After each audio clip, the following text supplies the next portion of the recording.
right. Yeah. Chris, what was your biggest win, if you had any? Ooh.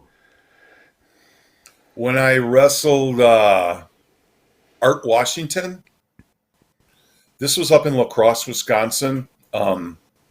This is the one where Vince came and he got myself and DiBiase and Virgil and Art together, and what the angle was that DiBiase would go, I'd be in the ring, but DiBiase he demeaned me, and he said, I'm not worth his time. I'm a preliminary bum. I'm not going to waste my sweat on this guy. So I paid somebody to do my sweat for me, and that was Art Washington. And Art and I actually drove up to do TV there.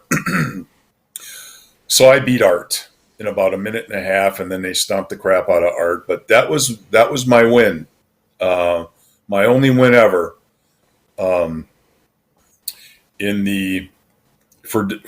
New York. And then one time back in, I think it was '85, I wrestled Rick Martel when Rick had the strap in the AWA, and Stan Hansen interfered, and then Martel jumped out of the ring, and then I got my hand raised because I beat him on a count out. Wow. Wow. That's huge. So those are probably my huge. two big That's wins. Was That's that a huge. title match or was that non-title?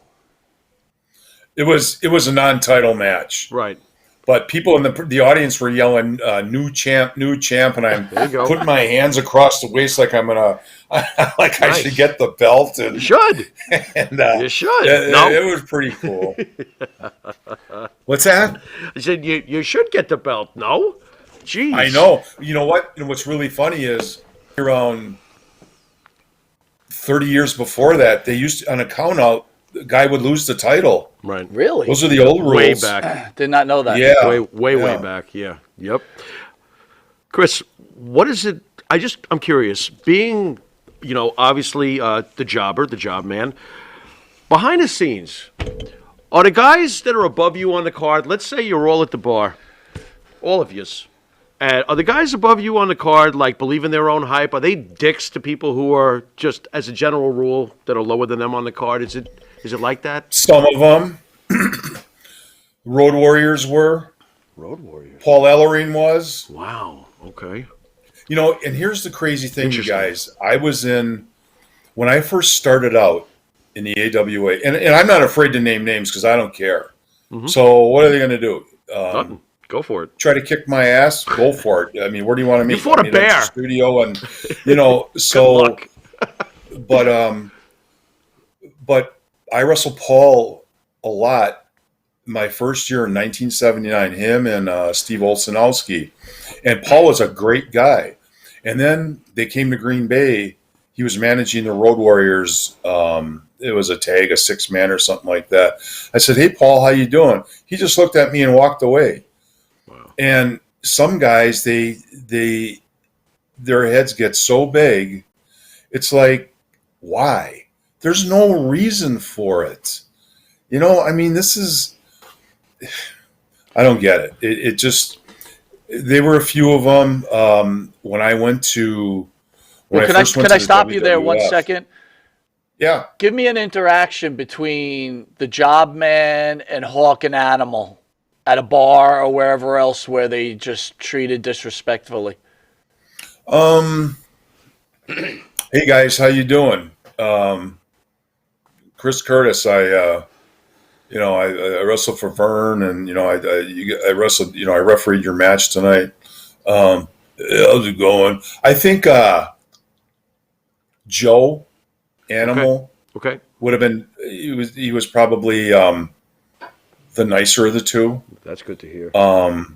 So having met him, the other guy, Hagstrand, Hawk, right. He was way out there with the stuff that he was on, but it just, I never really associated with those guys.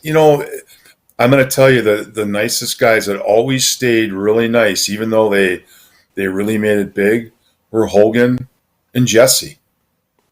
they when we went to New York and then they came in, they would stop and say hi and hey guys, how's it going and stuff because they knew us from the AWA and you know they they didn't walk by like their crap didn't stink, but those are probably still two of the decent guys, and you could tell like when I first went there, my first time I was in the WWF was in Indianapolis, and you could tell how some of these guys there, it was like this was the big time, and I'm going to have a chip on my shoulder.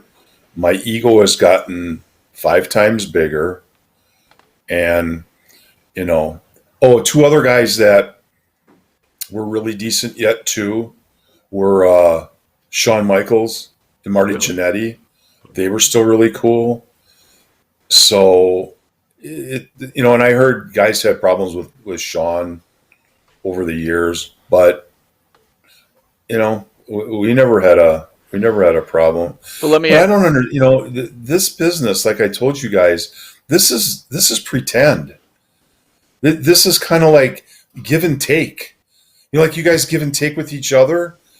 That's how you make it. That's how you make a match work, and an angle work. You got to get along, and because if you don't, you're going to screw it up. You're going to lose money, and just get along with each other. It's not hard because the better you get along, the better your match is going to be, and it's just a natural human thing. You get along better, things work out better.